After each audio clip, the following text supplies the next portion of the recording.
شاهراه خوش اومدید.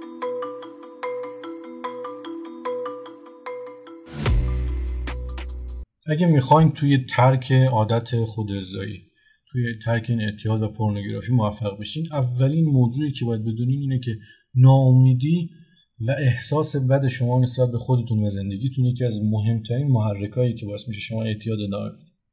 اگه میخواین اعتیاد رو ترک کنین، اولین چیزی که باید ترک کنین ناامیدی. چون که ما دقیقاً به خاطر احساس بد، همونطور که تو ویدیوهای قبلی میتونید روی اونها بزنین، ویدیوها رو ببینید، همونطور که تو ویدیوهای قبلی گفتم، مهمترین مسئله برای ما اینه که تا وقتی احساس بد باشه، عادتهای بد ما هم هستن.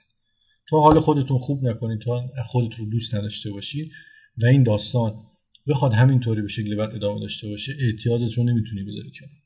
ما با کلیپ‌های انگیزشی، ما با احساس گناهی که مثلا توی حال داستان‌های مذهبی یا توی هر داستان دیگه هست داریم، با این کارها نمیتونیم زندگیمون رو درست بکنیم.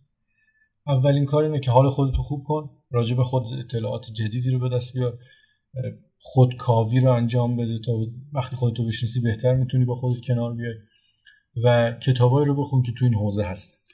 من توی کانال خودم، توی کانال شاهراه، بهتون راههایی رو پیشنهاد میدم که به راحتی و بهترین شکل بتونین عادتهای بدتون رو بذارین کنار. اگه ویدیو رو دوست داشتین لطفاً لایک و سابسکرایب کانال یادتون نره.